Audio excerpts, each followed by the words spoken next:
আপনি কি মনে করেন যে পৃথিবীর অন্যান্য ধর্মে যারা আছে তারা রোজা রাখে না? আমি বাইরের দেশগুলোতে ইহুদিদের সাথে মিশেছি, খ্রিস্টানদের সাথে মিশেছি, বৌদ্ধদের সাথে মিশেছি, আর মুশরিক তো পাশেই আছে। এদের সাথে তো ফিরায় দেখা হতো আগে।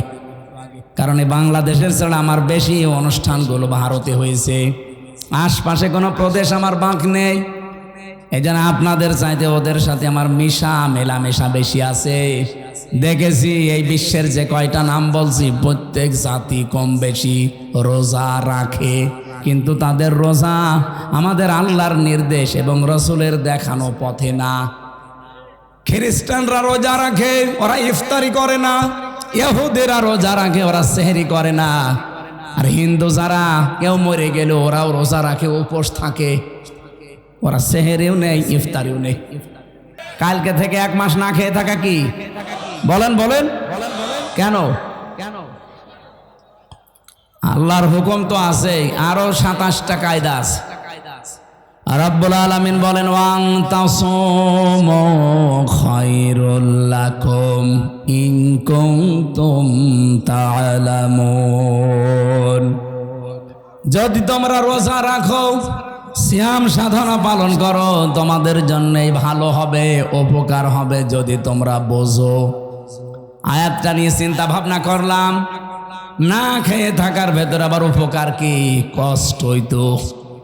কি না খেয়ে থাকার ভেতরে তো কষ্ট, উপকার কিসের? 2টা বিষয় আমি পেয়েছি। 1 নম্বরে রব্বুল আলামিন বলেন রমজানের দ্বারা যেহেতু আমার উদ্দেশ্য মানুষ তাকওয়া অবলম্বন করবে, ইয়াউমা নাহশুরুল মুত্তাকিনা ইলার রহমানি ওয়াফদা।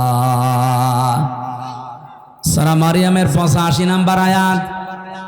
কিয়ামতের ওই ময়দানে যখন লক্ষ কোটি কোটি মানুষেরা হাজির হবে, ওই ময়দান থেকে কিছু মানুষকে আল্লাহ আলাদাভাবে অতিথি বানিয়ে রায়ান নামক দরজা দিয়ে প্রবেশ করাবে। তারা হচ্ছে মুত্তাকি। বলেন তো রোজা রাখার দ্বারা উদ্দেশ্য কি? মুত্তাকি। বলেন। এর পরের আয়াতে দেখেন অনাসুকুল মুজরিমিনা ইলা জাহান্নামা ওয়িরদা।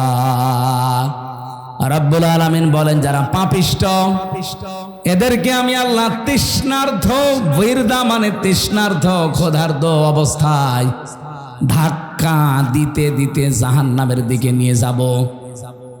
আমি চিন্তা করলাম ওয়িরদা দিল কেন আল্লাহ?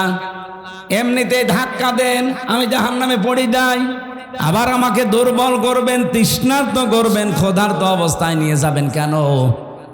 আমার ছোট্ট মাথায় এসেছে এখান থেকে পৃথিবীতে আল্লাহ রোজা দেওয়ার পেছনে যত কারণ, তার অন্যতম কারণ ধনীদেরকে আল্লাহ বোঝাতে চায় যে না খেয়ে থাকলে কি হয় দেখ। যেহেতু মানুষেরা অনেকেই না খেয়ে থাকে, ক্ষুধার্ত থাকে, তৃষ্ণার্ত থাকে, তাদের ওই দুঃখ কষ্ট যন্ত্রণায় ধনীদেরকে আল্লাহ বোঝানোর জন্যই রোজা দিয়েছেন। এই রোজা যারা রাখে নাই, এই মুজরিম, এই পাপিষ্টদেরকে আল্লাহ এমন ধাক্কা দেবে যখন ক্ষুধার্ত এবং তৃষ্ণার্ত থাকবে। বলেন নাউজুবিল্লাহ। রোজা রাখার দ্বারা 3 নম্বরে উপকার যেটা, মানুষ যেহেতু মুত্তাকি হবে, দুনিয়ায় যেহেতু মুত্তাকিদের অনেক কষ্ট হয়, এই জন্যে মুত্তাকি মানুষগুলো শুধু চোখ বন্ধ করতে দেরি হবে। ওয়া উজলিফাতিল জান্নাতু লিল মুত্তাকিনা গায়রা বাঈদ। রব্বুল আলামিন বলেন আমার মুত্তাকি বান্দাদের দুনিয়ার জীবন শেষ হলে ওদের আর কোনো কষ্ট নেই, এমনকি জান্নাতেও হেঁটে যাওয়া লাগবে না। উজলিফাত এ শাব্দিক অর্থ হচ্ছে নিকটবর্তী করে দেবে আল্লাহ। আপনাকে জান্নাত ডাক দিয়ে কাছে নিয়ে তারপরে ঢোকাবে, আপনাকে হেঁটে জান্নাতে যাওয়া লাগবে না। গায়রা বাঈদ, দূরে থাকবে না। জান্নাত আপনার একেবারে কাছাকাছি আল্লাহ পাক পৌঁছিয়ে দেবে। জান্নাতের নিয়ম হচ্ছে জান্নাতের কোনো দরজা বন্ধ থাকে না। হাত্তা ইযা জাউহা ওয়া ফুতিহাত আবওয়াবুহা ওয়া ক্বাল এই আয়াতটা আমি জেলখানায় যেয়ে বুঝেছি। এর আগে আমি বহু তাফসির পড়েছি, আলেম যারা আছেন তাদেরকে বলছি। এবার আপনারা হয়তো এটা জেনেছেন কিনা আমার জানা নেই। জেলে যাবার পরে আয়াতটা আমার কাছে ক্লিয়ার হয়েছে এইভাবে। আল্লাহ পাক জাহান্নামের যত জায়গায় বর্ণনা দিয়েছেন কোরআনে, জাহান্নামের দরজাগুলো বন্ধ থাকবে এই কথা আছে। জাহান্নামের দরজা কি থাকে? সব বন্ধ থাকে সব সময়, 24 ঘন্টা অলওয়েজ। এইটা পেয়েছি আমি। হাত্তা ইযা জাওহা ফতিহাত আবওয়াবুহা, এখানে মাঝখানে ওয়া নেই। আল্লাহ পাক বলেন জাহান্নামের ফেরেশতারা যখন ধাক্কা দিতে দিতে ওকে জাহান্নামের গেটে নিয়ে যাবে, জাহান্নামের দরজা তো সব সময় বন্ধ থাকে। যিনি দারোয়ান ফেরেশতা আছে মালিক দায়িত্বে, তিনি দরজা খুলে দেবে। প্রবেশ করার সঙ্গে সঙ্গে আবার দরজা আটক হয়ে যাবে। কিন্তু জান্নাতের দরজা কোনো সময় আল্লাহ বন্ধ রাখে না, 24 ঘন্টা ওপেন রেখে দেয়। এই মানুষগুলো যখন জান্নাত কাছে নিয়ে এসে আপনাকে প্রবেশ করাবে, জান্নাতের দরজা তো বন্ধ নেই, খোলাই থাকবে। জেলখানায় গিয়ে আজটা বুঝলাম এইভাবে। আমি এর আগে জানতাম না যে জেলখানা এভাবে 24 ঘন্টায় বন্ধ থাকে, কিন্তু এখন দেখলাম যে জেলখানা কিন্তু 24 ঘন্টা তালা লাগানো। যখন কাউকে নিয়ে যায় তালা খুলে ভেতরে ঢুকিয়ে দেয়, আবার যখন ভেতর থেকে আসবে কেউ বের হলে আবার বন্ধ করে দেয়। জাহান্নাম আল্লাহ কিন্তু 24 ঘন্টা পাহারাদার দিয়ে বন্ধ করে রাখে দরজা।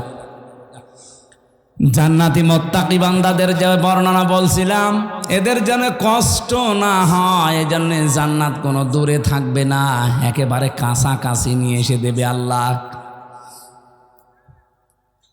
27টা উপকারের কথা আমি তাফসিরে মাযহারিতে পড়েছি। আমি আলেমদেরকে বলছি নোট করে আপনি নিজে মানুষকে শোনাবেন। 1 নম্বরে উপকার হচ্ছে মাত্র 2017 সালে এটা আবিষ্কার হয়েছে, অটোফেজি। নাম শোনেননি? যেই বিজ্ঞানী এটা আবিষ্কার করেছে ইউশোনারি ওসামি, এর বাড়ি জাপানে। চিকিৎসা বিজ্ঞানের উপরে গবেষণা চালিয়ে লোকটা নোবেল পর্যন্ত পেয়েছে, নোবেল পুরস্কার। 2017 সালে অনেক চিন্তা ভাবনা করেছে মানুষের এই শরীর নিয়ে। পুরা বডির ভেতরে 2 কোটির উপরে কোষ তিনি পেয়েছেন। কত কোষ পেয়েছেন? 2 কোটি।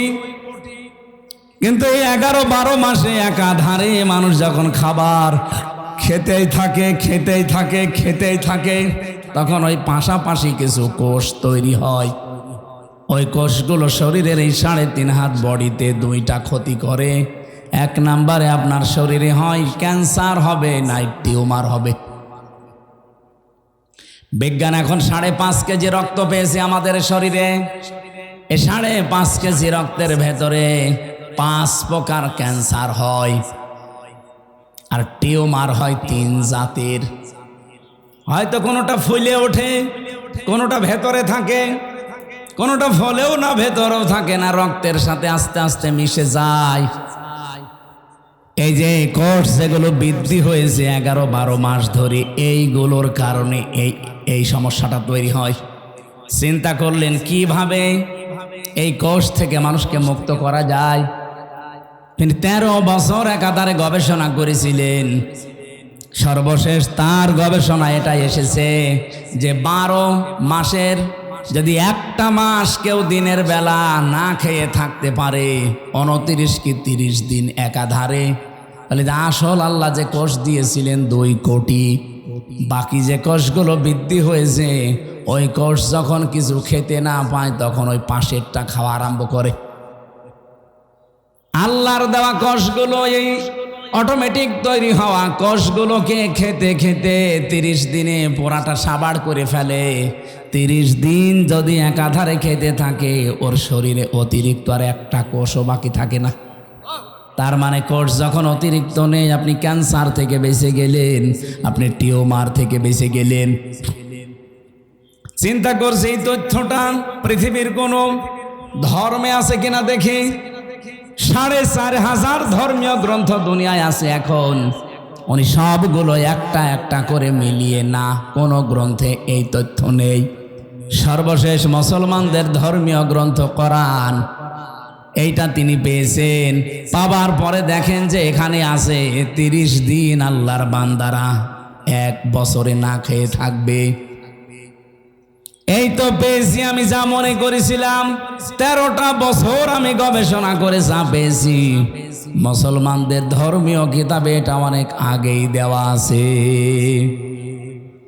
আল্লাহ পাক যে বলেন তাসুমু খায়রুল লাকুম ইন কুনতুম তা'লামুন, অবশ্যই রোজা রাখলে তোমাদের উপকারী হবে যদি তোমরা এটা বুঝতে পারো। যেহেতু বিজ্ঞানী এখন বুঝেছে, এ তথ্য আমরা পেয়ে গেছি, এজন্য ফামাং শাহিদা মিনকুমুশ শাহরা ফালিয়াসুম, তোমাদের ভেতরে কেউ যদি রোজার মাস একবার পেয়ে যায়, আল্লাহ বলেন অবশ্যই সে যেন রোজা রাখে। এটা কিন্তু গত বছর যারা আদায় করেছে, এবছরে অনেকে কবরে চলে গেছে। এবছর আমরা যারা কালকে থেকে পেতে যাচ্ছি, হেলায় খেলায় নষ্ট করেন না, রোজাটা অবশ্যই আপনি রাখবেন। অনেক গরিব মানুষ আছে বলে হুজুর আমারও রোজা রাখা লাগবে, আমি ভ্যান চালাই। আরে বেটা, অভাবী মানুষের অভাব দূর করার জন্যই তো রোজা দরকার। কারণ রোজার দ্বারা আল্লাহ যেটা মানুষকে তৈরি করে দিতে চায় তার নাম কি? তাকওয়া। বলেন বলেন, আরো জোরে বলেন। কোরআনে কারিমের সূরা বাকারার 183 নম্বর আয়াত আমরা পড়েছিলাম। এদিকে তাকান। রাব্বুল আলামিন বলেন ইয়া আইয়ুহাল্লাযীনা আমানু কুতিবা আলাইকুমুস সিয়াম, ওহে যারা ঈমানের দাবি করো তাদেরকে বলছি আমি কিন্তু রোজার বিধানটা লিখে দিলাম। কি করলাম? পৃথিবীর কোন বিধান আমি লিখে দিলাম এমন কথা কোরআনে আপনি পেয়েছেন? আরেকটা কুতিবা আলাইকুমুল কিসাস, কিসাসের বিধান লিখে দিলাম। কুতিবা আলাইকুমুল কিতাল, কিতালের বিধান আমি লিখে দিলাম। এই দুইটা ছাড়া পুরা কোরআনে আমি কোনো বিধান আল্লাহ লিখে দিয়েছেন পাইনি। হ্যাঁ পেয়েছি, ওগুলো আল্লাহ ফরজ করেছেন, এই জন্য সেখানে ফারদ ওয়াজ পাবেন, ফারদুন। কিন্তু রমজানের ব্যাপারে আল্লাহ কথা বলতে গিয়ে বলেন কুতিবা আলাইকুমুস সিয়াম, আমি কিন্তু লিখে দিলাম সিয়ামকে। আজকের এই জমিনটা যদি আমি সভাপতি সাহেবকে বলি যে স্যার আপনাকে আমি দিয়ে দিলাম, কোনো দাম আছে আমার এই কথার? বলেন বলেন। যদি এটা সই স্বাক্ষর করে দলিল করে স্ট্যাম্প করে বলি এই যে নেন, এ জমির দাম এখন 1 বিঘা 20 লাখ, এই কথা বলেন কেন? ব্যক্তি তো একই, আগে দিয়েছিলাম মুখে মুখে, এখন আমি দলিল করে লিখে সই স্বাক্ষর করে দিয়ে দিলাম, দাম হয়ে গেছে আকাশ আর পাতাল। আগেরটা কোনো মূল্যই ছিল না, পরেরটার মূল্য 20 লাখ। কথা বলেন ঠিক কিনা? রব্বুল আলামিন বলেন আমি রোজা তো তোমাদের জন্য ফরজ করেছি ফারদ ওয়াজ দিয়ে না, কাতাবা দিয়ে। আমি কিন্তু লিখে সই স্বাক্ষর করে দিয়েছি। এত দামি বিধান এটা আমি আল্লাহর কাছে। পৃথিবীর অন্যান্য বিধানগুলো আমি দুনিয়ায় নাজিল করেছি জিবরাইলকে দিয়ে, আর রোজাটা নাজিল হয়নি, এটা আমি আল্লাহ নিজে আমার রসুলকে আরো সে নিয়ে উপহার দিয়েছি। বিশ্বনবী মুহাম্মদ রাসূলুল্লাহ 50 ওয়াক্ত নামাজ পেয়েছিলেন। ভালো করে শুনবেন, আমি বলার জন্য বলছি, শোনার জন্য শুনবেন না, এখানে কিছু নেওয়া লাগবে। 50 ওয়াক্ত নামাজ পেলেন তিনি, 6 মাস রোজা পেলেন, আনন্দে আসছিলেন। প্রতিমধ্যে হযরতে মুসা নবীর সাথে দেখা। হযরতে মুসা ডাক দিয়ে বলেন ইয়া রাসূলুল্লাহ, আপনার মর্যাদা আমার চাইতে বেশি, কিন্তু অভিজ্ঞতা আপনার চাইতে আমার বেশি, কারণ দুনিয়ার জীবন আমি পার করে এসেছি। আপনি তো জানেন না বাস্তবতা কি। আপনার উম্মতের যা অবস্থা, 60-70 বছরের বেশি ছাতা বাঁচে না, আর আমার উম্মত 1500 2000 বছর হায়াত পেয়েছে। ওরা পাহাড় কেটে বাড়ি বানিয়েছে, এত শক্তিশালী ছিল। একমাত্র একটা রোজা ছিল বছরে, আর একটা মাত্র নামাজ ছিল 1 ওয়াক্ত সারা দিনে। তাই আমার উম্মতরা পড়তো না। আর আপনার উম্মত এত ওয়াক্ত নামাজ দিয়েছে, 6 মাস রোজার আপনি আনন্দ করেন, পারবে না। আপনি যান আল্লাহকে একটু কমান। উনি 1 বার 2 বার 3 বার 4 বার 9 বার ফেরত পাঠিয়েছিলেন, প্রতিবার 5 ওয়াক্ত করে আল্লাহ কমিয়েছেন 5 নং 45 ওয়াক্ত। হযরত মুসা বললেন না, হবে না, আর একবার যান। বিশ্ব নবী বলেন, হে ভাই মুসা, কি বলেন আপনি? আল্লাহ আমারে দিতে চান আর আপনি বলেন কমান, আমার লজ্জা করছে, আমি আজ যেতে পারবো না। আমার উম্মতের ব্যাপার আমি জানিও, পড়বে কি না পড়বে আমি দেখব, আমি আর যাব না। সঙ্গে সঙ্গে জিবরাইলকে ওই জায়গায় পাঠিয়ে দিয়েছিলেন। তখন তিনি 6ষ্ঠ আকাশে আছেন। রব্বুল আলামিনের ফেরেশতা জিবরাইল এসে বলে, ইয়া রাসূলুল্লাহ, আল্লাহ আমাকে পাঠিয়েছেন 2টা বিষয় জানানোর জন্যে। 1 নম্বরে আল্লাহ যেহেতু সিদ্ধান্ত নিয়ে রায় দিয়েছেন, ওয়াতাম্মাত কালিমাতু রাব্বিকা সিদকাও ওয়া আদলা লা মুবাদদিলা লিকালিমাতিহি ওয়া হুয়াস সামিউল আলিম। বলেন আল্লাহু আকবার। সূরা আনআম 115 নম্বর আয়াত। খুব ভালো করে শিখা খেয়াল করবেন, এখনই সেই শিক্ষাটা আসবে। এটা নিয়ে বাড়ি যাওয়া লাগবে, শুধু এসেছেন চলে যাবেন না। এই জন্য আমি মাহফিল করি না, আমি কিছু দেব এমন যেটা কোরআন হাদিসের সাথে মিলে গেলে আপনাকে নিয়ে বাড়ি যাওয়া লাগবে। কথা বলেন না কেন? এখানেই রেখে চলে যান, তাহলে আপনার ওয়াজ শুনতে আসার দরকার কি? বলেন তো, বাড়ি নিয়ে যাবেন কি না? এই বাড়ি নিয়ে যাবেন না? আওয়াজ পাওয়া যাচ্ছে না, যাবেন? রব্বুল আলামিন 1 নম্বরে বলেন, আমার কোরআনে যত তথ্য আছে সব সত্য। 2 নম্বরে যত তথ্য আছে সব ইনসাফপূর্ণ। 3 নম্বরে আমার কথা কোনোদিন রদবদল হবে না, পরিবর্তন হবে না। আল্লাহর কথা যেহেতু পরিবর্তন নেই, আপনি বারবার এসেছিলেন, এই জন্য আপনার কনসিডারের কারণে আল্লাহ কমিয়ে দিয়েছেন। আল্লাহ যেহেতু ওটা লিখে ফেলেছেন একবার, ওটা আর পরিবর্তন রদবদল হয় না।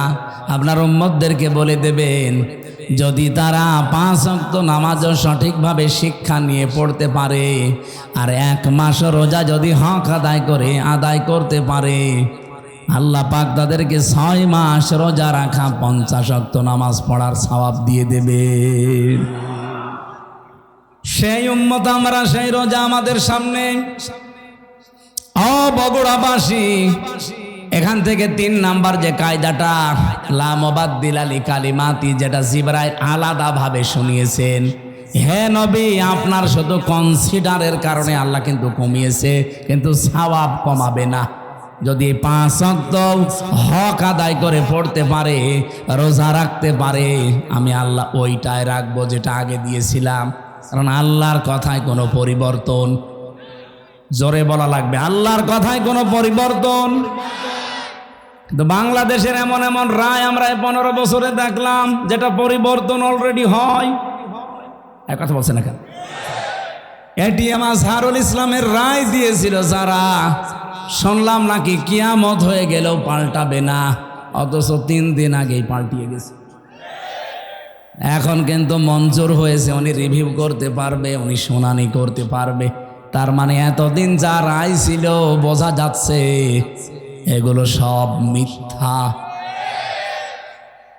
আমার মনে হয় এই সালাউদ্দিন কাদের চৌধুরী, মাওলানা মতিউর রহমান নিজামী, এই মানুষগুলো যদি এখন বেঁচে থাকতেন, আর যদি আগস্টের 5 তারিখের পরে যে পরিবর্তন দেখতে পাচ্ছি, ওনাদেরটাও এখন খারিজ হয়ে যেত, এখন আবার ওনাদের জামিন মঞ্জুর করানো যেত।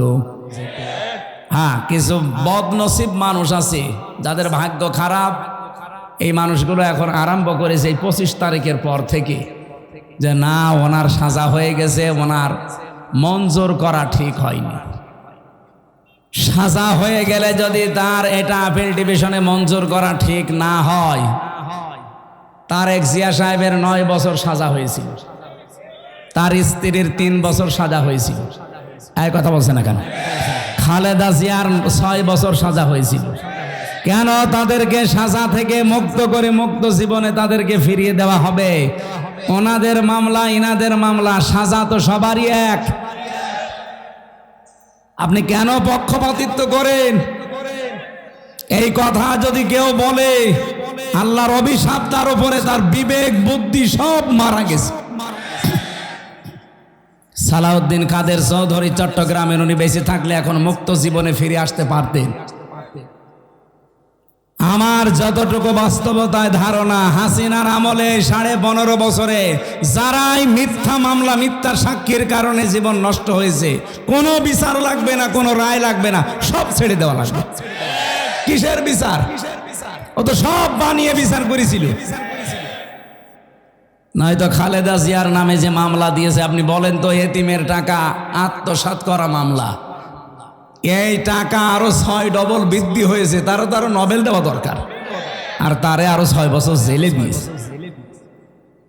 এগুলো কেন দিয়েছে? এক কাপড়ে তারে বাড়ি থেকে বের করে তারে 6 বছর জেলে, এমনকি এই কঠিন অবস্থায় তারে ফেলে রাখা ট্রাক দিয়ে বাড়ির সামনে, সবগুলো হাসিনার শুধু রাগের বহির্প্রকাশ। ও কিন্তু অলরেডি বলেও ফেলেছে যে আমি ওই বাড়ি থেকে খালেদাকে তাড়িয়ে দেব, একবার নিয়ত করেছিলাম, সেই নিয়ত উনি দেখালো। ম্যাডাম ওই দিন এক কাপড়ে বের হয়েছে, কান্নাকাটি করেছিল, তামাম দুনিয়া কেঁদেছে তার কান্না দেখে। অথচ এখনো পর্যন্ত অনেক মানুষ বলছে না, ওগুলো সব ভুলে গেছি, বাবা শাহজালাল সব হালাল। হালাল করবেন? হালাল করে কি হয়েছে ইতিহাসে? 54 বছরের দিকে তাকান, কি হয়েছে আপনি টের পাচ্ছেন? 75 সাল থেকে শুরু করে আপনি তাকান, যাদেরকে এভাবে হালাল করেছেন তারা কি বাসটা দিয়েছে।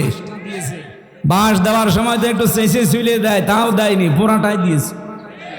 এখন যদি আবার সব হালাল করে নেন, এমন বাস দেবে না জীবনে বাপ বলার সময় পাবেন না। সুতরাং আল্লাহ যখন অলরেডি একটু সময় করে দিয়েছে, একটু দেখার চেষ্টা করেন বাংলাদেশে আল্লাহর বিধানটা কায়েম হলে কেমন দেখা যায়। সবই তো দেখলাম, কিছুই তো হয়নি। দল মত নির্বিশেষে এটা করা দরকার না? 50 ওয়াক্ত নামাজ দিয়েছিল, 50 ওয়াক্ত নামাজ শুধু পড়ার জন্য আল্লাহ দেয়নি, বলেছিল নামাজ কায়েম করবা। এই জন্য পড়া কোরআন শরীফের ভেতরে এক জায়গায় আছে মাত্র নামাজ পড়ার কথা। কয় জায়গায়? কোন জায়গায়? ফাসল্লি রব্বিকা, ফাসল্লি পর্যন্ত ঠিক আছে। বাংলাদেশ বহু মানুষ নামাজ পড়ে, কি করে? হয়তো লোক দেখানোর জন্যে, ভোট পাওয়ার জন্যে, অথবা মানুষ যেন বলে যে না লোকটা নামাজি, এই জন্যে। কথা বলে না কেন? কিন্তু এর পরের শব্দ কি? ফাসল্লি রব্বিকা। শুধু নামাজ পড়লেও হবে না, রবের জন্য পড়া লাগবে। আর যারা রবের জন্য নামাজ একবার আরম্ভ করে, আপনি দেখবেন তামাম দুনিয়া একদিকে, তার নামাজ আপনি বাদ দিতে পারবেন না। আমি আমার রিমান্ডে দেখেছিলাম, আমার সামনে দিয়ে যে লোকটাকে নিয়ে গেল তার এই নখ তুলেছে, বলছিল যে হামজা ভাই, আমাকেও নিয়ে গিয়েছিল ওই মেশিনগুলো দেখাতে, আমার তোলেনি কিন্তু নিয়েছে। ডিম আমাকেও দেখিয়েছে। এরকম একটা চেয়ারে বসিয়ে দেয়, হাতের সাথে পায়ের সাথে বেল লাগিয়ে দেয়, গলার সাথে একটা ক্লিপ লাগিয়ে দেয়, মাথায় একটা কালো কাপড় দিয়ে একটা শর্ট একটা সুইচ টিপ দেয়, এক টিপে 120 বার ঘুরে। আপনি টের পাচ্ছেন 120 বার 1 মিনিটে? 1 সেকেন্ডে কয়বার হয় চিন্তা করতে পারেন? আপনি ঘুরে দেখান তো। এতটুকু যদি ছেড়ে দেয় যে ভাই যা তোরে আমি একবারে 2-4 বার একটু শর্ট দিলাম, চলে যা, না, এবার এমন একটা মেশিন নিয়ে আসে, এই হাতের সাথে পায়ের সাথে একেবারে খাপ খাওয়ানো, শুধু আপনার এখানে ধরবে, একবার টিপ দেবে, সব নখগুলো খুলে চলে যাবে। আর নখ খুলে গেলেই ফিনকি দিয়ে রক্ত বের হয়। আপনি নখ খুলে দেখেন কি রক্ত বের হয়। রক্ত যেই ফিনকি দিয়ে বের হবে তখন পাতলা মিহি যে লবণ, এটা ছিটিয়ে দেয়। বলতেই যদি আমার এমন লাগে, আমি নিজে ফেস করে আসলাম, কত বড় কঠিন ছিল বলেন তো। আপনি একটু নিজেকে কোনোদিন আয়না ঘরের সামনে দাঁড় করান যে ব্যারিস্টার আরমান 8 বছর ছিল ওই ঘরটায়, এদিকে 3.5 হাত, এদিকে 1.5 হাত, সামনে টয়লেট দেওয়া, যার কোনো দরজা নেই, কোনো দেওয়াল নেই, ওদের সামনে বসে টয়লেট করা লাগবে। আমি নিজে করেছি। জেলখানায় তো তাও অন্তত 1-1.5 হাত টয়লেটের দরজা দেওয়া আছে, আর ওখানে কোনো দরজা নেই, আবার পার সাথে চেন বাঁধা থাকে। আপনি কতক্ষণ থাকতে পারবেন এইভাবে? 2 দিন, 5 দিন, 7 দিন? ওইটা লোক 8 বছর কাটিয়েছে, 10 বছর কাটিয়েছে আমান আজমি ভাই। এখনো পর্যন্ত অনেকে জালেমের সাফাই গায় আর বলে না এটিএম আজহারুল সাজা প্রাপ্ত মানুষ, ওনারে মামলায় জামিন দেওয়া হবে কেন? ওরে জবাই করা দরকার শয়তান। হাসিনার আবার মামলা কিসের? ও তো যা করেছে সব রাগে পড়ে ওর বাবার ওই হত্যার প্রতিশোধ নেওয়ার জন্য। ওর বাবার নাম শুনলে আজ পর্যন্ত কোনো মানুষ এ কথা বলেছে যে শহীদ বঙ্গবন্ধু? না, আমি পাইনি। কিন্তু আপনাদের বগুড়ার সন্তান শহীদ জিয়া নাম শুনলেই মানুষ আগে শহীদ বলে। কেন? এমনি এই শব্দটা তো খেলাচোরা জিনিস না যে যাত্রার নামের সাথে লাগিয়ে দেবেন। শহীদ হওয়া কত বড় দামি জিনিস আল্লাহর কাছে জানেন? শহীদরা মরে গেছে কথা বলাও নিষেধ, শহীদরা মরে গেছে ধারণা করাও নিষেধ। কত দামি শব্দ! এই জন্য আমরা শহীদ বঙ্গবন্ধু আজ পর্যন্ত কারো মুখে শুনি না, কেউ বলেও না। হ্যাঁ, এতটুকু বলে যে ওনারে ওইভাবে মারা ঠিক হয়নি, ওনারে টুকরো টুকরো করার দরকার ছিল। কিন্তু শহীদ জিয়ার নাম শুনলে আপনি বলেন, নাম শুনলে আগে মানুষ শহীদ বলে। উনি যে কাজটা করে দিয়েছিলেন আরাফাতের ময়দানে, ওনার জীবনে কি কবুল হবে না হবে আমি জানি না, তবে এই কাজটা আমার মনে হয় আল্লাহর ভালো লেগেছে। লক্ষ লক্ষ মানুষ সেখানে যে ছায়ায় আশ্রয় পায়, আমি নিজেও সে আশ্রয়ে ছিলাম ছায়ায়। মন থেকে এমনি দোয়া আসে, আল্লাহ এই ছায়াটা যিনি দিলেন তৈরি করে, তার মাথার ওপর তোমার কুদরতের ছায়া তুমি দিয়ে দিও। আরাফাতের ময়দানে হাজিরের দোয়া আল্লাহ ফেরত দেয় না, কবুল হয়। লক্ষ লক্ষ হাজিরা এই দোয়া করে শুধু ওই নিম গাছের জন্যে, কবুল হবে না? আমিও মন থেকে লোকটার জন্য শ্রদ্ধা এবং সম্মান নিয়ে দোয়া করি, আল্লাহ যেন শহীদ জিয়াকে শহীদ হিসাবে কবুল করে এবং তাকে যেন মাফ করে দেন। বলেন আমিন। এই জিয়া পরিবারটা আপনারা জানেন একটা মাজলুম পরিবার। তার একটা ছেলেকে মেরে ফেলেছে, বউটাকে জেলে রেখেছিল, একটা ছেলে তো বাইরে। কত বড় কঠিন পরিস্থিতি পার করলো, অথচ এই দলের ভেতরে এখন বাম আর রাম 2 গ্রুপ হয়ে একটা অলরেডি দাদা বাবুদের সাথে বাবা শাহজালাল সব হালাল করার চেষ্টায় আছে। তার একটা গ্রুপ যেটা ডানপন্থী, এরা এত কঠোর, কোনো ভারত না কোনো পাকিস্তান না, এই দেশ চলবে আমাদের নিজেদের ভোটে, আর আমরা এইটা চাই। এদেশের মাতব্বরি কোনো ভারত না, কোনো চীন না, কোনো পাকিস্তান না, কোনো সৌদি আরব না, এখানে চলবে আমাদের মন মতো। যেহেতু 96% মুসলমান এখানে আমরা বাস করি, আমরা আল্লাহর গোলাম পরিচয় দেই, সুতরাং আমরা আল্লাহর বিধান এখানে চাই। এ ব্যাপারে কারো যদি দ্বিমত থাকে হাত তোলেন, তোলেন। নিরপরাধ কোন মানুষকে এই 15.5 বছরে চাই করেছেন।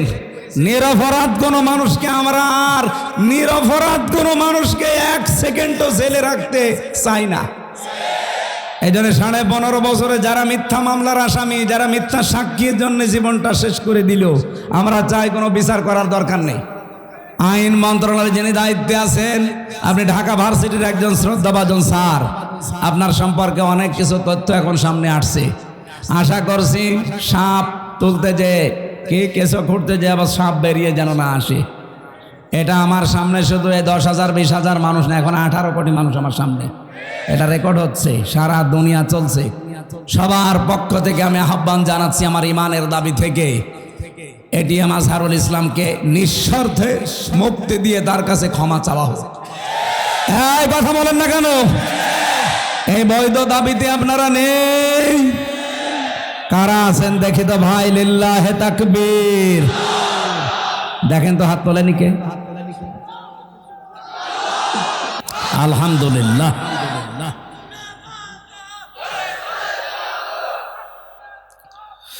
আমার ভাইরা,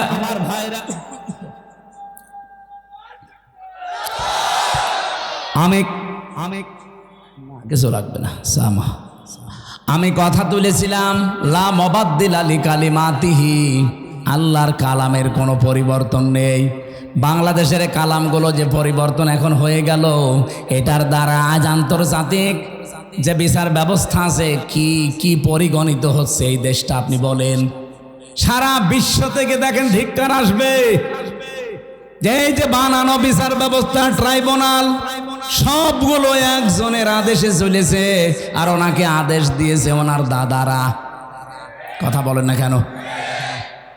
কি মান থাকলো দেশের? আমাদের দেশটা ডুবিয়ে ফেলেছে একেবারে। সারা দুনিয়া থেকে এখন কিন্তু কথা অলরেডি আসতেছে যে তাহলে এটিএম আজহারুল ইসলামকে যদি সত্যি এখন রিভিউ মঞ্জুর করে, তাহলে এর আগের গুলো ওই রকমই ছিল। এটা তো সব দেখছি বানানোই ছিল। ট্রাইব্যুনালও বানানো, বিচারপতিও বানানো, সাক্ষীও বানানো, প্রসিকিউটর বানানো। এই কথা বলছেন এখন যিনি বাদী মামলার তিনিও বানানো। কারণ যাদেরকে সাক্ষী দেওয়ার জন্য নিয়েছে, শুনলাম নাকি একজন সাক্ষীর বয়স, উনি জন্মই নিয়েছে 1974 সালে আর সাক্ষী দিয়েছে 1971 সালে। তার মানে পেটের ভেতরেও আসে নাই, তখনই সাক্ষী দিয়ে ফেলেছে। এটা যে পুরা একটা বানানো শখ ছিল, এ দেশের মানুষ এখন একেবারে 100% বুঝে ফেলেছে। আল্লাহর নবীর এই হাদিস থেকে যে বর্ণনা দিচ্ছিলাম, 6 মাস রোজা কিন্তু লিখিত ছিল। কোন রদ বদল আছে? বলেন বলেন। আল্লাহ পাক বলেন আপনার উম্মতদেরকে আপনি দ্বিতীয় এটা জানাবেন, সত্যি ওরা যদি 1 মাস হক আদায় করে রোজা রাখতে পারে, আমি আল্লাহ পাক গ্যারান্টি দিলাম 6 মাস রোজা রাখার পুরা সওয়াবে আমি দিয়ে দেব। এখন হক আদায় করে এই রোজাটা কি? বিশ্বনবী বলেন মান সামা রমাদানা ঈমানা ওয়া ইহতিসাবান গফিরা লাহু মা তাকদ্দামা মিন যামবি। এদিকে তাকান, এখানে শিক্ষা আছে। যে ব্যক্তি রোজা রাখে রমজান মাসে ঈমান এবং ইহতিসাবের সাথে, এটা কি? দুইটা বিষয়ে হাদিস আমরা সেই জন্মের পর থেকে শুনেছি, কিন্তু কোনোদিন চিন্তা ভাবনা করেছেন এখানে কি দিয়েছেন আল্লাহ? যে ব্যক্তি রমজানের রোজা রাখে দুইটা জিনিস নিয়ে, এদিকে তাকান, এখানে কথা বলেন কেন? পরে একটু পরে আগে এই দুইটা শুনিয়ে তারপরে যাব। আমি আপনাকেও জিজ্ঞাসা করবো, প্রিন্সিপাল সাহেব আপনাকে বলা লাগবে, এতদিন পড়াচ্ছেন, এই দুটা বলা লাগবে। কেউ যদি সত্যিই রমজান মাসে রোজা রাখে, কয়টা জিনিস সামনে নিয়ে? বলেন বলেন। 1 নম্বরে ঈমান। কিসের সাথে? এখন প্রশ্ন আসতে পারে আমার ঈমান তো আছে, আমি তো ঈমানের সাথে রোজা রাখি না। আপনি কি ঈমান যদি দাবি করেন যে আমার ঈমান আছে, মাস্ট বি আপনাকে ঈমানের আগে একটা কাজ করা লাগবে। ওইটা যারা করে না তাদের ঈমান টেকে না। ফামান ইয়াকফুর বিত্তাগুত ওয়া ইউমিন বিল্লাহ, আল্লাহ পাক নিজে বলেন সূরা বাকারা 256 নম্বর আয়াতের মাঝের অংশে আছে, কেউ ঈমান আনতে চাইলে তার প্রথম কাজ হবে সে যেন তাগুতকে ছেড়ে দেয়। তাগুত কাকে বলে? তাগুতের অর্থ 4টা। 1 নাম্বার তাগুত হচ্ছে ওই শক্তি সে আল্লাহর হুকুম নিজে মানে না, অন্য কেউ মানবে মানতেও দেয় না। বলেন তো এই তাগুত পৃথিবীতে নেই? হ্যাঁ বলেন না কেন? চারিপাশে আমাদের এই শক্তি আছে, নিজেও মানে না, কেউ মানবে মানতেও দেয় না। 2 নম্বরে তাগুত শয়তান। 2 নম্বরে কি? 3 নম্বরে তাগুত মানুষের তৈরি করা আইন। এটা আপনার ঘা লেগে গেল না? আমি কি গোপন করে দেব? না, গোপন করার জন্য আসি না, আর গোপন করলে আমার ওয়াজ শোনাও জায়েজ নেই। সুতরাং মানুষের তৈরি করা আইন যারা দুনিয়ায় প্রতিষ্ঠা করার কাজ করেন, আপনি কিন্তু তাগুত। আপনার ঈমান এখনো আনাই হয়নি। আর আপনার এই যে ঈমান দিয়ে আপনি রোজা রাখবেন, রোজার যে পরবর্তী শব্দ গফিরা লাহু মা তাকদ্দামা মিন যামবি, আপনার সব অপরাধ আল্লাহ মাফ করে দেবে। দেবে কি করে? আপনি তো রোজা রেখেছিলেন ঈমান ছাড়া। আপনি কি মনে করেন যে পৃথিবীর অন্যান্য ধর্মে যারা আছে তারা রোজা রাখে না? আমি বাইরের দেশগুলোতে ইহুদিদের সাথে মিশেছি, খ্রিস্টানদের সাথে মিশেছি, বৌদ্ধদের সাথে মিশেছি, আর মুশরিক তো পাশেই আছে। এদের সাথে তো পিরায় দেখা হতো আগে। কারণ এই বাংলাদেশের ছাড়া আমার বেশি অনুষ্ঠানগুলো ভারতে হয়েছে, আশপাশে কোনো প্রদেশ আমার বাঁক নেই। এই জন্য আপনাদের চাইতে ওদের সাথে আমার মেলামেশা বেশি আছে। দেখেছি এই বিশ্বের যে কয়টা নাম বলছি প্রত্যেক জাতি কম বেশি রোজা রাখে, কিন্তু তাদের রোজা আমাদের আল্লাহর নির্দেশ এবং রসুলের দেখানো পথে না। খ্রিস্টানরা রোজা রাখে, ওরা ইফতারি করে না। ইহুদিরা রোজা রাখে, ওরা সেহরি করে না। আর হিন্দু যারা কেউ মরে গেল ওরাও রোজা রাখে, উপোস থাকে, ওরা সেহরিও নেই ইফতারিও নেই। আমাদের নবী যে আনন্দের কথা জানিয়েছেন, লিসাইমি ফারহাতান, ফারহাতুন ইনদা ফিতরিহি ওয়া ফারহাতুন ইনদা লিকাই রাব্বিহি। ইবনে মাজাহ শরীফের হাদিস।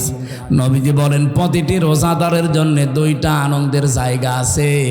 এক নম্বরে ও যখন ইফতারি নিয়ে বসবে সারা দিনের পরে, তখন একটা আলাদা আনন্দ আল্লাহ তাকে দান করবে। দুই নম্বরে যখন এই রোজাদাররা রায়্যান নামক দরজা দিয়ে প্রবেশ করে আল্লাহর সাক্ষাৎ পাবে, এটা সবচাইতে বড় আনন্দের বিষয়। অন্যান্য জাতির রোজা কি আমাদের মতো? বলেন বলেন। তাহলে প্রথম নম্বরে কি বললাম? রোজা রাখতে হলে আপনাকে এক নম্বরে ঈমান আন, ঈমানের সাথে। আর ঈমান আনতে হলে আগে আপনাকে তাগুত ছাড়া লাগবে। যারা আল্লাহর বিধান মানে না, মানতে দেয় না, এটা মাইনাস, শয়তান মাইনাস।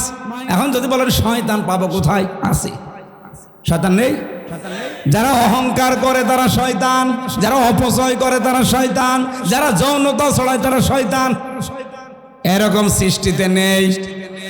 আসতে বলেন কারণ নেই।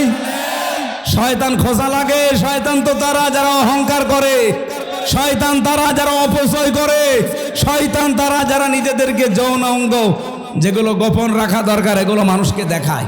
শয়তান খোঁজার জন্য আমেরিকায় যাওয়া লাগবে। এ বগুড়াতেও শয়তান আছে না? এইগুলো থেকে মুক্ত হবেন। তিন নম্বরে মানুষের তৈরি করা আইন যারা কায়েম করতে চায় এরা শয়তান। এই তাগুতের সাথে যারা আছেন তাদের রোজা হচ্ছে না। এগুলো ছেড়ে দিয়ে রোজা রাখেন, ঈমান হইল। দুই নম্বরে ইহতিসাবান। ইহতিসাব মানে এটা হিসাব থেকে এসেছে। আপনাকে একেবারে পঙ্খানো হিসাব নিকাশ করে করে সামনের জীবন আপনি চালাবেন। কি দিয়ে?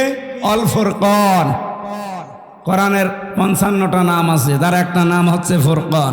নাম কি? সত্য মিথ্যা পার্থক্য করে বাকি জীবন আপনাকে চালানো লাগবে। আমি বলেছিলাম না আজকে একটা ফরজ জানাবো, আর সব ফরজের বড় ফরজ জানাবো। ফরজ হচ্ছে রমজানের রোজা, আর সব ফরজের বড় ফরজ হচ্ছে কোরআন দিয়ে হক আর বাতিল পার্থক্য করে বাকি জীবন চালানো। এই ফরজটা মানা যাবে না, এইটা এখন দরকার। রমজান আসবে, চলেও যাবে 30 দিন পর, কিন্তু আপনি যদি হক আর বাতিল পার্থক্য করে কোরআন দিয়ে জীবন চালাতে না পারেন, আপনার বড় ফরজ আদায় হয়নি, কিয়ামতে ধরা খাবে। আল্লাহ তাআলা এগুলো এমনি দেয়নি আপনাকে। ইউরিদুল্লাহু বিকুমুল ইসরা ওয়ালা ইউরিদু বিকুমুল উসরা ওয়ালিতুকমিলুল ইদ্দাতা ওয়ালিতুকাব্বিরুল্লাহা আলা মা হাদাকুম ওয়া লাআল্লাকুম তাশকুরুন। ইয়াদের ব্যাখ্যায় আমি পড়েছি, আমার উপরে কথা বলে কারা কইরা? শেষ করে দেব নাকি? বেশি রাত হয়ে গেছে, সেহরি খাওয়া লাগবে আজকে নাকি?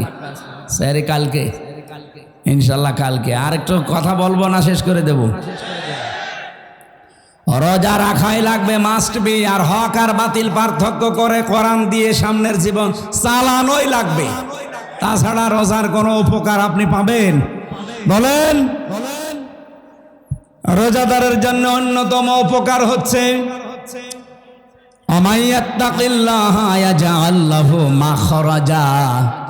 রব্বুল আলামিন বলেন, যদি রোজা রাখার দ্বারা মানুষ তাকওয়া অবলম্বন করে, এমন জায়গা থেকে আমি আল্লাহ তার রিস্কের ব্যবস্থা করি যার ধারণাও সে কোনোদিন করে নাই। আমি এরকম প্রায় 33টা বিষয় পেয়েছি আয়াতের।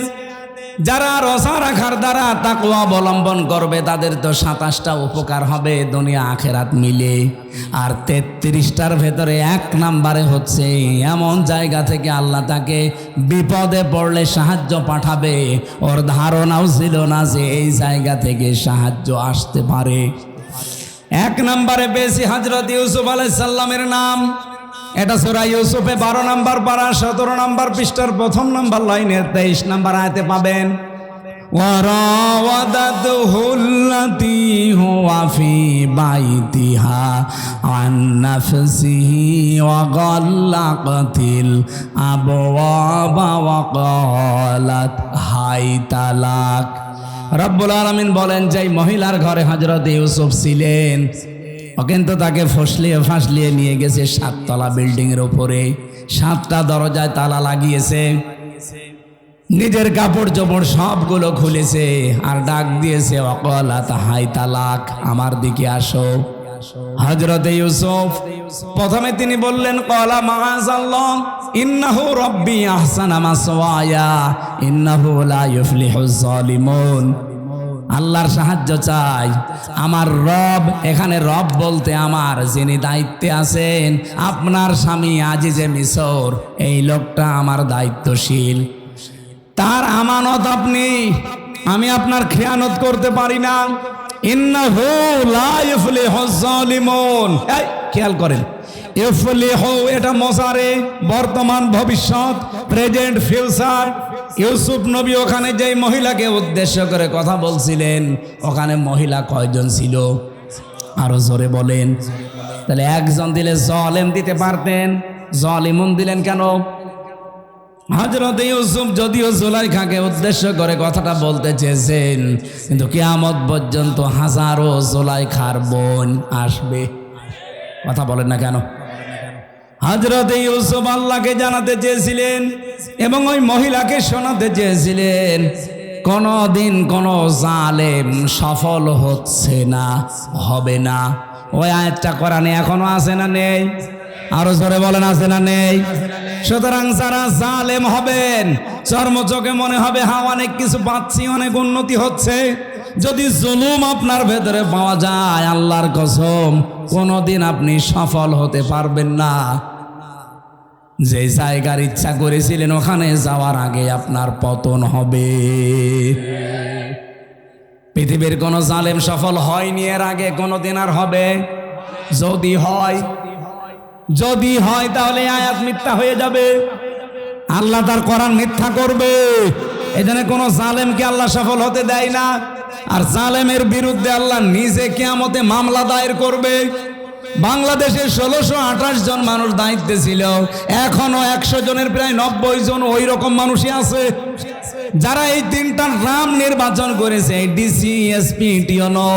আমার মনে হয় এগুলোকে সব এই মুহূর্তে ঝাঁটাই করা দরকার। কারণ এরা যদি থেকে আবার নির্বাচন হয়, সংস্কার না করে ওই আবার দিনের ভোট রাতে হবে, আবার 154 জন হবে। কথা বলছেন না কেন? আমরা চাই এগুলো একটাও যেন না থাকে, যারা আছে সবগুলোকে বিদায় করেন। এই 15.5 বছরে যারা বৈষম্যের শিকার ছিল তাদেরকে নিয়ে এসে বসান। আমি কি বেশি বলছি? এটা না করে আবার নির্বাচন করেন, ওই আবার দিনের ভোট রাতে হয়ে যাবে। কারণ সেই ওসি, সেই ডিসি, সেই এসপি, সেই টিওনো এখনো পর্যন্ত আছে না। এই জন্য 1628টা চেয়ারে একটাও পুরাতন মানুষ থাকা যাবে না। গত কয়েকদিন আগে প্রায় 44টা ডিসি অলরেডি পাল্টিয়ে গেছে, তাদের অবসরে দিয়ে দিয়েছে বাধ্যতামূলক। ডক্টর মোহাম্মদ ইউনুস 2 নবীর নাম নিয়ে বসে আছে, মোহাম্মদ আর ইউনুস। কয় নবীর? 2 নবীর নাম নিয়ে কাজ করছে যে না একটাও রাখবো না। যেগুলো জালেমকে সাহায্য করেছে একবারে 44টা ডিসি শেষ। বলছে আপনারা বাধ্যতামূলক অবসরে। বলছে না আমাদের তো এখনো বয়স শেষ হয়নি। বলে না শেষ হয়ে গেছে। নির্বাচনের আগে হাসিনা যেমন করেছিল, চাচা এরশাদের কাছে যে বলছে আপনি অসুস্থ, বলছে কই আমি তো ভালো। না আপনি অসুস্থ, চলে হাসপাতালে ভর্তি করে একটা ইঞ্জেকশন দিয়ে শুয়ে রেখেছে, থাক। আমার মনে হয় এইটাই করা লাগবে। এই 1628টা যারা আছে একটাও আমরা দেখতে চাই না। আমি নাম নিলাম না, পাশের জেলা নাটোরের সর্বোচ্চ পর্যায়ে যিনি দায়িত্বে ছিলেন উনি বৈষম্যের শিকার হয়ে 15.5 বছর OSD হয়েছিলেন। পরবর্তীতে এসে একটা দায়িত্ব পেয়েছে, ওনার সাথে আমি গোপনে কথা বলছিলাম। উনি বলছিল, হুজুর এখনো পর্যন্ত 100 জনের 90 জন ওই শয়তানরাই আছে। তা আপনারা আমরা চিল্লা পাল্লা করে কি ওগুলো পাল্টানো লাগবে কি? 9 দফার ভেতরে সংস্কার একটা নেই, কথা বলেন না কেন? আমরা চাই একটাও যেন না থাকে। নির্বাচনের আগে সব পাল্টাতে হবে, সব পাল্টিয়ে এরপরে নতুন মানুষ দিয়ে নির্বাচন করেন। এদেশে যারা যাবে তাদেরকে আমরা ওয়েলকাম জানাবো, কিন্তু জালেম হবেন না। যদি জুলুম করেন, হানিফের বাড়ির দিকে তাকান, কুষ্টিয়ার জুলুম করার কারণে তার বাড়ি মাটির সাথে মিশে যায়নি, ওর পায়খানার প্যান পর্যন্ত মানুষ খুলে নিয়ে চলে গেছে। এজন্য আগামীতে যারা আসবেন চেয়ারে বসবেন, যদি জুলুম করেন কারো উপরে, 5 বছর পরে দেখবেন আপনার বাড়িও শ্মশান হয়ে গেছে। গতকালকে ঝিনাইদহ ছিলাম, বলছো হুজুর এই জায়গায় হিরণ চেয়ারম্যানকে পিটিয়ে মারার পরে ন্যাংটা করে পেছনে বাঁশ দিয়ে খাড়া করে রেখেছিল। সেই জায়গাটা দেখলাম, হিরণ চেয়ারম্যান কত অত্যাচার করেছে নারী পুরুষের উপরে। সে জুলুমের প্রতিশোধ 5 তারিখে একেবারে বিকালে 1 ঘন্টার ভেতরে মানুষ পিটিয়ে মেরে ফেলেছে জায়গায়। এরপরে আবার টাঙিয়ে রাখছে, ও রাস্তার মোড়ে টাঙিয়েছে, আবার পেছনে দিয়েছে বাঁশ, আর ওই ছোট ঠ্যাং কেটে ফেলেছে। কি অপমান বলেন! কারণ জালেমদের উপরে রাগ কার? আল্লাহর নিজের। আল্লাহ বলেন আমি নিজে মামলা দেব, ইন্নামাস সাবিলু আলাল্লাযিনা ইয়াজলিমুনা নাস। জালেম যারা, ওদের বিরুদ্ধে আমি নিজে মামলা দায়ের করব। বাংলাদেশে আমার যাদের উপরে হাসিনার মামলা ছিল কেউ খালাস পায়নি। তারেক জিয়া থেকে শুরু করে, খালেদা জিয়া থেকে শুরু করে, এটিএম আজহারুল, আমির হামজা, মামুনুল হক, দেখেন হাসিনা যার বাদী সবগুলো জেল খেটেছি। কারণ সর্বোচ্চ যিনি, তিনি বাদী হলে আপনি আর যাবেন কার কাছে? আর কিয়ামতে যিনি সর্বোচ্চ কে? উনি বলছে আমি বাদী হব মামলার, আপনার কোন উকিল দাঁড়াবে? এই জন্য আমরা যেন জালেম হয়ে না যাই। ইউসুফ নবী এইটা ইঙ্গিত দিয়েছিলেন, ইন্নাহু লা ইফলিহুজ জালিমুন। জালেম দিতে পারতেন, জালিমুন দিয়েছেন। কোন জালেম সফল হয়নি, সফল হবেও না কোনোদিন। সুতরাং আপনি আমার এই কাজ করবেন না। এটা বলার পরে আমি তাফসিরে খাজেনের ভেতরে পড়েছি, জুলাইখা সঙ্গে সঙ্গে নিজের শরীরের যত কাপড় ছিল প্রায় সবগুলো খুলে ফেলেছি, নেংটি ছাড়া। নেংটি ছাড়া সব খুলে ফেলে যখন সামনে এসেছে, ইউসুফ নবী নিজের চোখের উপরে হাত দিলেন। কিন্তু মানুষ হিসাবে তার ভেতরেও চাহিদা নেই। কি আপনি আয়াতের পরবর্তী আয়াত দেখবেন, 24 নম্বর আয়াত সূরা ইউসুফের, ওয়ালাকাদ হাম্মাত বিহি ওয়া হাম্মা বিহা। জুলাইখা যেমন কাপড় চোপড় খুলে জেনা করার জন্য রাজি, ইউসুফও রাজি। কি প্রিন্সিপাল সাহেব ঠিক আছে এটা? না না মানে ঠিক আছে, আপনি আর বাংলা অর্থ নিয়ে আসেন। ওয়ালাকাদ হাম্মাত বিহি ওয়া হাম্মা বিহা, ইউসুফও রাজি, জুলাইখাও রাজি। না মানে আপনি আমার সাথে বেশি বলছেন। আপনি কোন কোরআন শরীফ নিয়ে আসেন, বাংলা তো এটাই লেখা আছে। এভাবে অর্থ করলে ইমান থাকবে? এটা নবীর উপরে তহমত চলে যাচ্ছে না জেনার, অথচ আল্লাহ কিন্তু এইভাবেই নাজিল করেছেন, ওয়ালাকাদ হাম্মাত বিহি ওয়া হাম্মা বিহা। আরে ভাই, এই জন্যই তাফসির মাহফিলে আসতে হয়। আপনি যদি সবই বুঝে ফেলেন তা আমি কি ঘাস কাটছি? আল্লাহ রাব্বুল আলামিন বলেন দুইজনেই কিন্তু এগ্রি হয়ে গিয়েছিল। এখানে একজন পুরুষ, ওয়ালাকাদ হাম্মাত মহিলার শব্দ আল্লাহ দিয়েছেন মুআন্নাস, ওয়ালাকাদ হাম্মাত বিহি ওয়া হাম্মা বিহা, এটা মহিলা। একটা পুরুষের নাম মহিলার নাম দিয়ে আল্লাহ জানাতে চায়, জুলাইখা তো আগেই রাজি ছিল, ইউসুফও রাজি হয়ে গিয়েছিল। এই যে ইউসুফও রাজি হয়ে গিয়েছিল, এটার ব্যাখ্যায় তাফসিরে জালালাইনের ভেতরে পড়েছি, হযরত ইউসুফ তো মানুষ না ফেরেশতা? আরো জোরে বলেন। মানুষ হিসাবে চাহিদা আমাদের চাইতে ওনার 100 গুণ বেশি ছিল। কারণ আমার হাতের ভেতরে যে শক্তি আছে, হযরত ইউসুফ নবী ছিলেন, এক একজন নবীর ভেতরে আমাদের মতো 100 আমির হামজার শক্তি আছে। আমি মেয়ে লোক দেখলে যদি কন্ট্রোল হতে না পারি, আর তাও যেমন তেমন কালো ধলা, আর উনি পেয়েছে বিশ্ব সুন্দরী, তাও উলঙ্গ। আপনি চিন্তা করতে পারেন পৃথিবীতে আমি 4 জন মহিলার নাম পেয়েছি, আল্লাহ তাদের সব চাইতে সুন্দর করে বানিয়েছিলেন। 1 নম্বরে আমাদের আদি মাতা হযরতে হাওয়া, 2 নম্বরে জুলাইখা, 3 নম্বরে পেয়েছি হযরতে ইব্রাহিম নবীর বড় স্ত্রী সারা, 4 নম্বরে আমাদের নবীর মেয়ে ছোটটা ফাতেমাতুজ জোহরা। এত সুন্দর করে আল্লাহ যারে বানিয়েছে। আর ইউসুফ নবীও আমাদের মতো সাধারণ ওই হাড় বাল খাওয়া লোক না। কি আপনি বগুড়ার মোড়ে মোড়ে দেখেন ইন্ডিয়া হারবাল, কলকাতা হারবাল,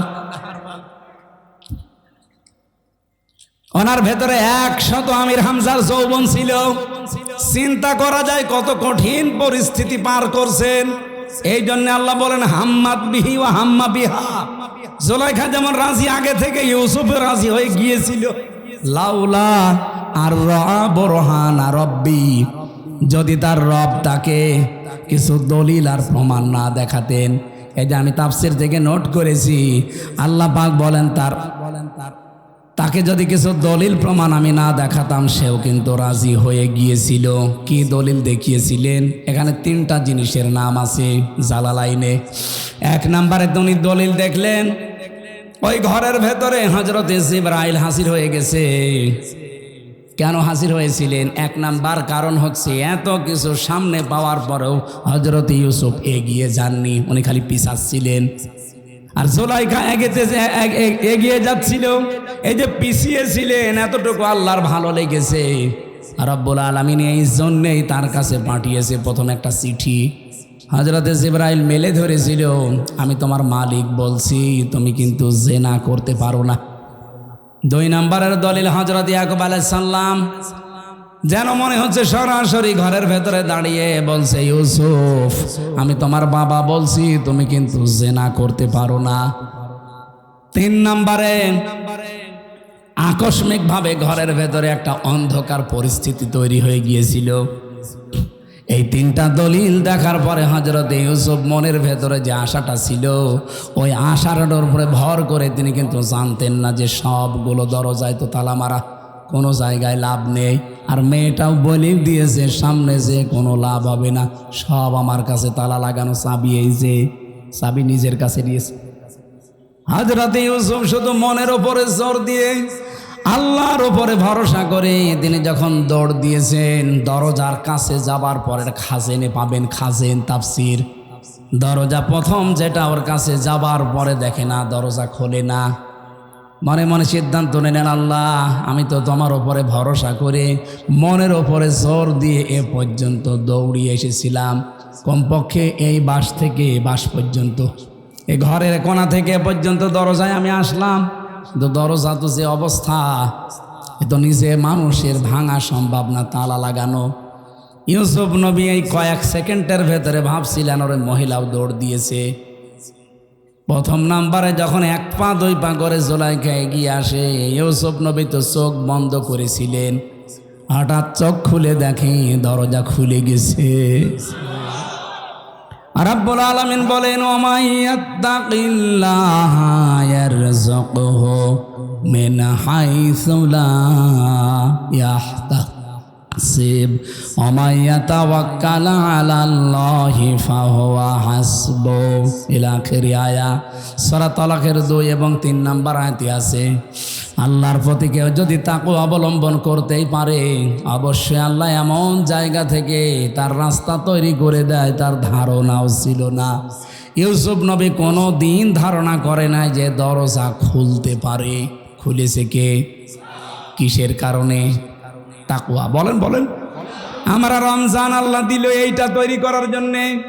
নারী পুরুষ সত্যি যদি এইটা আজ তৈরি করতে পারি 1 মাসের ভেতরে, আগামী বাকি জীবনে এমন এমন জায়গায় বিপদে পড়বেন, সাহায্য আল্লাহ পাঠাবে যেটার ধারণাও আপনার ছিল না।